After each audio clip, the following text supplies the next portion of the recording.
What's wrong with you people?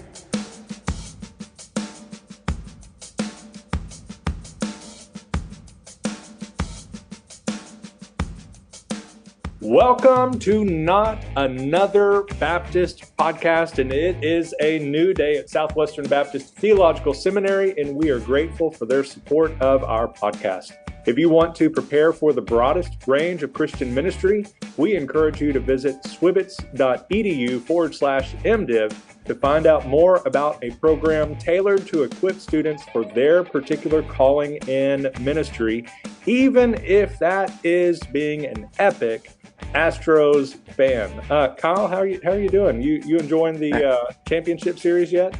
I am a National League fan for the duration. I don't care who makes it.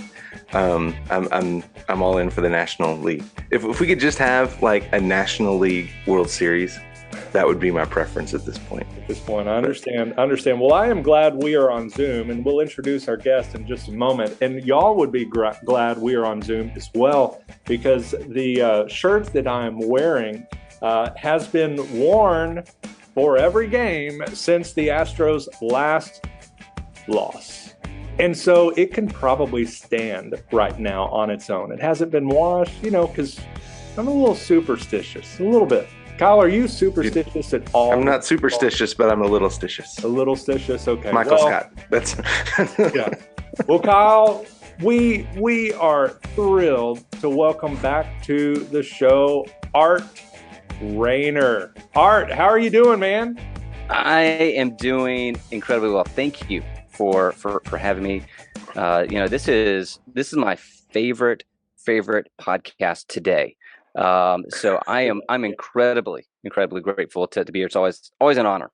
Yeah. Well, a moment ago, you said this was like the first milestone or the first part of something you were doing. And I just took that to mean the Not Another Baptist. We're the first milestone. That's it. Yes, if I can make it on there, like, this we can get there. The sky's the limit. Actually, if you can get through this, then everything else is easy. It's smooth sailing through this. It is the first and the last milestone, life milestone. Yeah. So, I mean, this is very significant for me. Yeah. Big day. Well, Art, I know you know this, but a recent Lifeway research study of U.S. Protestant pastors found that 52% say the current economy is having a negative impact on their churches. For 40%, the economic circumstances aren't having any effect, and fewer than 1 in 10, or 7%, say the current economy is a positive factor for their churches. That's the churches. But one of the things that all three of us know is many pastors tend to live maybe paycheck to paycheck or pinching pennies a little bit to try and get by. And so it's like that one thing that we don't want to talk about, but we really need to talk about and have a plan. And so that is why we're talking to you. Because as you know, your whole existence on Twitter is to fend off my trolling your financial advice with bad advice that I like to throw out there. But you have recently launched a new ministry, and we just want to talk about that today, introduce that to our listeners, and say that, finances are something that we can and should talk about, have a plan for, and all of that good stuff. So Art, first of all, you had a little bit of a life change and moved on from your role at our friends at Southeastern Baptist Theological Seminary, and you are launching into this new endeavor. And so why don't you just walk us through maybe the calling to do that, and maybe how you stepped out on faith a little bit with that, and just kind of set the stage for what we're going to talk about today. Yeah, I could tell story after story about how God has really orchestrated this whole thing and been able to get me to this point. If you've known me for any period of time, and Matt, you certainly have, and yes, you do troll me on a regular basis on Twitter. What's funny is when people don't know that we actually like one another, like, who is this guy, Matt guy? Why does he do this? Like. But so I'm passionate. If you've known me, I'm passionate about helping people discover and pursue God's design for money. When I say discover, what I mean is that God has a design for money. I mean, he talks about finances all throughout Scripture, finances, stewardship, It's all in there. So there's over 2,000 verses related to that. So God clearly talks a lot about this, and so I want to help people discover that, to understand what God's design for money is. Then the pursue piece, help people discover and pursue God's design for money. I want to be able to provide practical ways to chase after that design. I want to help them get out of debt. I want to help them build a solid budget. I want to help them save for the future. So those practical steps. So my passion is to help people discover and pursue God's design for money. Recently, as you mentioned, I stepped away from Southeastern, which I loved my time there. I was there for 9 years. Loved that school. But God opened up an opportunity for me to be able to continue doing what I'm doing just on a full-time basis as it relates to helping people discover and pursue God's design for money. So we launched a company called Christian Money Solutions. And what we're talking about today is a portion of that. It is the Institute for Christian Financial Health. And in that, I know this may be a little bit complicated for your listeners, so you can go to christianfinancialhealth.com to see this. There's a certification. It's a certification for Christian financial counseling. Now, you mentioned the challenges that pastors are facing financially, which is it's not new, right? I mean, pastors certainly do not get into ministry for the money. That's everybody knows that. They get in there for the mission, which is why I love serving pastors, because they're not there for the money. They're there for the mission. I had a pastor come up to me after I did a session at the Give conference in Augusta, Georgia. And he said, Art, he goes, I don't know what's going on with my finances. Things were fine before. We were doing okay. But man, we are just really, really struggling right now. It's like all of a sudden we just woke up and our finances are going crazy. And he goes, can I meet with you? Can I talk with you about it? I've heard those same types of comments over and over and over again from those in ministry. And I think I kind of know what's going on. One, their standard of living remained the same over the past year. Standard of living remained the same. Their purchase routine did not change. So they had their regular purchases that they would do. We have that in the Rayner household. Like, we know approximately how much we're going to spend on groceries. We know how much we're going to spend on our kids' sports. We know, we get into this pattern, this spending routine. And then, of course, for the pastor, their income probably remained constant. This past year, we didn't see a lot of pastors get significant bumps in their income. But something happened in the past year. There's this thing called inflation, which significantly increased everybody's cost for whatever standard of living that they had. So the annual inflation rate for the United States, when you look at least the past month, so you're looking at September of 2022, was 8.2% year over year. That's massive. That's a massive change. And so you had this standard of living that they were experiencing. They were able to manage it fine. They had their spending habits. Everything was going okay. But what happened? The cost of that standard of living suddenly went up. But they kept doing the same thing over and over again. And there was this gradual silent killer to their finances, where all of a sudden they look up and like, oh my goodness, what's going on? I can't afford to do what I used to do before. And it's true. They can't. And so I'm seeing that over and over, specifically with pastors. I have a lot of pastors mentioning that to me. Kyle, before you ask the second question there, Art, along those lines, I want to ask a follow-up. Just our guys are listening in, and you just said that, and you're like, oh, that's me, right? Yeah. I'm seeing that exact same thing. My pay is the same. We're doing the same stuff. We're going to the same places. I could throw a number on it. What would be like 2 or 3 simple things that somebody can do today to maybe lower their standard of living, in a sense of what would be some of the regular things that maybe they're doing and not thinking about? What would just be some simple steps for practicality reasons that somebody listening to this that says, yeah, that's me, that maybe they could help offset some of that inflation a little bit? So the very first step that they're going to have to do is to reevaluate their budget. So once again, I talked about that spending pattern, those ruts, that trail that they're on, that they're so accustomed to.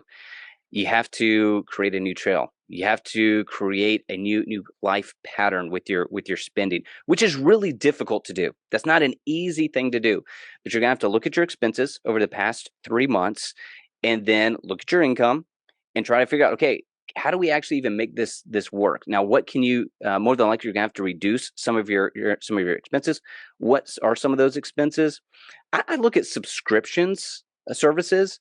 I was shocked to find that Americans spend around about 200 and I believe it's $39 per month on subscription services. I mean, that's a significant chunk of change. That's $2,500 per year that they're spending in subscription services. So I take a look at that. Look and say, hey, what are we actually using? Or do we really need, Netflix plus Prime plus Disney plus Peacock plus, you can go down the list. Yes. With with clients, financial counseling clients, I see that all the time, where they have just a number of subscriptions and they're spending out the money, month after month. They don't even use it. So I would certainly look there. And then eating out is always a big one. That's part of, once again, that lifestyle that people are accustomed to, going out to eat, a few times a week. You may need to reduce it to one. Needless to say, your standard of living, your expected standard of living, is going to have to change. It has to, and everybody's in the same boat right now. Pastors and those in your congregation, everybody's having to figure out, okay, what does life look like now? Because it's more than likely it's going to be different than what it was before. And then hopefully you have somebody that you can turn to for help with these things. But so here's one of the stats that I again find astounding. 39%. And this is according to the National Financial Educators Council. 39% of U.S. adults have nobody that they can turn to get trusted financial advice. They don't know where to turn. They have nobody to turn to. So they go to like TikTok or, wherever, and get horrible financial advice. They don't have somebody that they can trust. And that's a problem with pastors, but it's a problem also with those in the congregation, because they're experiencing these financial challenges, but they have nobody that they can actually reach out to for trusted advice. Well, speaking of someone to turn to, you mentioned this just a little bit, a Christian financial counselor. And so I have kind of two questions. First of all, what is a Christian financial counselor? And number two, you just talked about kind of the way that inflation's hitting and having to reduce spending. And so I know a question that a lot of guys will have is, if I'm already struggling to make it, why would I spend extra money to have somebody tell me how to handle my money, right? How do I justify that investment? So what is it? And then how do we justify the investment? Both great questions. So let's start with defining what a Christian financial counselor is. A Christian financial counselor simply helps individuals and couples discover and pursue God's design for money. So practically, Christian financial counselors guide individuals and couples in making wise financial decisions, helping them build sound financial habits, and hopefully increase their biblical and financial literacy. So there's an educational component to what they do. So the areas that you would, the financial areas that you would go, where you go see somebody who's in that field, you're hopefully wanting to learn more about what the Bible says about stewardship and other topics related to money. Maybe you need help creating and maintaining a budget. Getting out of debt would certainly be one of those, helping to build an emergency fund. I actually meet with some that simply need accountability. They need somebody in their life. Once again, they don't have anybody that they don't have a person that they can trust. And so they need somebody in their life that they can meet with on a regular basis to look at their finances and hold them accountable for their spending, for their generosity, and for their savings. And so that's what a Christian financial counselor does. Sometimes it's done on a paid basis, but other times a Christian financial counselor can maybe do it as a volunteer in a local church. And it's maybe just somebody that you have in your local church that is kind of the go-to person for these types of issues. So let's say you have somebody that's your pastor, and you have a couple that comes to you and they say, hey, we have some really financial issues. And I've actually had pastors that have told me this very scenario. Can you help us? Pastor's like, no, I can't help you, but I don't really know what to do. I don't know who to send them to. Well, man, it'd be great if you had somebody who is certified in this area. It'd be great if you had a Christian financial counselor in your church, maybe operating once again on a volunteer basis to be able to help these individuals and couples, much like you would a marriage counselor in the church. So that's what a Christian financial counselor is. Now, why would you pay for somebody if they're not operating in a volunteer basis? Well, let's say you're paying $125 per hour to be able to figure out how to eliminate $50,000 of debt. The ROI, needless to say, is there. It certainly is there. I see it over and over again where you're meeting with somebody for an hour, maybe even just doing a few sessions, where the financial return is significant. So yes, you are spending a little bit, but the ROI that you get is very, very significant in many situations. Art, one thing I would love for you to kind of tease out a little bit would be, what might the difference be between a financial counselor who's a Christian and a Christian financial counselor? Somebody that's coming to their financial counseling just as a Christian, or one that's trying to kind of filter that through, as we talked about before we started, through that Christian worldview. You touched on it, but would love for you to kind of tease out a little bit what those distinctives might be for folks. Matt, this was very much one of the reasons why we built this program. So I've been through financial counseling certification programs, and one of the difficulties that I have with those programs is that they often teach you as the counselor to identify the person's values and then get them there. They don't tell you to question the values, which is a problem. That's a problem. If you're not able to question the values, you essentially validate whatever value they have, and then you just try to figure out how to get them there. A Christian financial counselor does something completely different. They look at the values and they say, okay, what does Scripture say about this? Does this align with God's design for them and for their finances? And if not, part of the conversation is, hey, we need to shift over here. Maybe it's a heart issue that the person's facing. Often money issues are a result of heart issues, and so a Christian financial counselor will deal with those issues. And so I'm needless to say very, very excited about this particular program, because it helps people get financially healthy, but for a far more significant reason than just getting out of debt and validating whatever value they may have. It's helping them align themselves with God's design for them and their finances. So when Matt says, I really need a Corvette, a Christian financial counselor can say, no, you absolutely do not. There may or may not be a heart issue there. That's we why need a little bit deeper conversation to figure out what's going on. That's why I choose pagan financial counselors. Who will help validate your goal regardless of its merits. Yeah, there you go.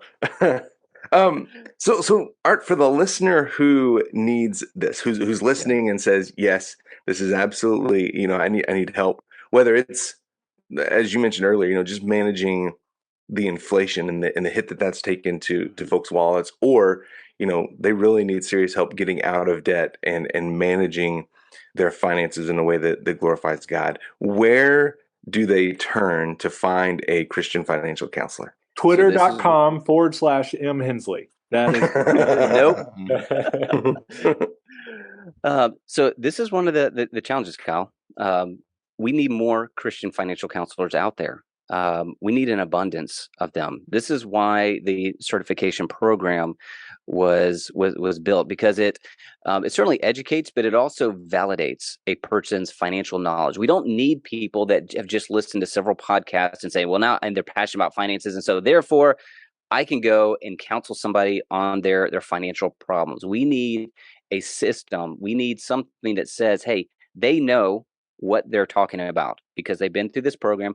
And at the end of this particular program, so it's 32 modules, And at the end of the program, you take a live proctored exam, which is about 100 questions, and it's very rigorous. And so at the end of it, okay, they've done something. This is not a hey, we watched 3 videos and now we're good to go. You can trust their financial advice. And so we need more people. We need more people in the church to go through a program like this. We need more people outside of doing it like as a they're hanging a shingle. They're doing it maybe as their own private business. We need that. If I were to dream for a second, I would love to see every church in America have at least one person that is a certified Christian financial counselor. And they may be operating on a paid basis, but maybe in the church, they're operating on a volunteer basis, where when that pastor gets that couple or that individual that's struggling with their finances, and that pastor is not really sure what to do, they can say, hey, you know what? You need to go talk to this guy. You need to go talk to her. They handle these types of challenges that people have in our church. You can trust them. You need not to go and talk to Matt Hensley. Instead, go to this person. So my dream, my hope, would be to have just an army of men and women out there that are helping people get financially healthy for the sake of advancing God's kingdom, that are helping them discover and pursue God's design for finances. Well, Art, as we begin to wind down, we certainly hope that you got some practical encouragement, help, all of that. But we also know that we want to give you some next steps. And so for maybe the pastor or the lay leader at the church that would like to, be that person for their church or get more information on Christian financial health, kind of walk us through the process. Who would be a good candidate, where they need to go, what they need to do, what they need to expect, and how soon can they get a Corvette? I'm not anti-Corvettes. I'm anti-car debt. Anti having debt on a depreciating asset. That's for another episode, though. So who would be a good candidate? So the ideal candidate is somebody who has already a broad-based knowledge of personal finances. This is not a program for somebody who has absolutely no financial knowledge to step into and then walk through, and then they're good. They'll probably end up, just honestly, they probably won't do that well in the program. So somebody that already has a decent broad-based knowledge for personal finances and also has a passion for helping people. You have to love helping people discover and pursue God's design for money. If that's you, then you're likely a good candidate for this program. Now, what do? They just go to christianfinancialhealth.com. That takes you to the Institute for Christian Financial Health, and you'll see there, right? Actually, as we're recording, it's right there. As soon as you log in, you'll see a little promo that takes you to the page that talks about the certification. If you don't see that, it's right up at the top. It says certification, and so you just click on that, and you'll see all the information. If you have questions, though, you can reach out to me either directly through Art at Christian Money Solutions, or you can use info@christianfinancialhealth.com. So either one of those, you're more than welcome to reach out to me to ask questions about this particular program. Awesome. Well, thanks, Art, for joining us today. It's been a blessing, and I know that if you're a listener, please check this out. You don't have to spend your life wallowing in debt. You don't have to spend your life, wondering how you're going to make it from month to month. You don't have to spend your life pursuing a Corvette, Matt. That God has a better plan for you than a Corvette. Yeah, as he was listing who would be a good candidate, I said, well, that rules out Matt. So I do not volunteer as tribute for this, but I will gladly sign up for somebody that wants to be my counselor. How about that? Kyle, I appreciate you marginally. Art, I really appreciate you. Thank you for putting up with my trolling incessantly on your Facebook account. I love it. Your Facebook group, on your Twitter, all of those. I always look forward to those 1, 2, and 3 Qs each day, because I'm like, how can I put a Corvette in this answer? Some variation. and you usually work it in some. And you figure it out. It's amazing. Somehow, there's usually a way. He might be talking about sport. There's a real skill. There's a real talent there to be able to connect everything to a Corvette. It's amazing. A lot of people talk about spiritual gifts. I have spiritual gifts. GIF. That's all I've got. But yeah. But But, Kyle, send us out before I say something else I regret. hey, thanks for listening. And until next time, may your coffee be as black as night and as bold as the gospel you declare.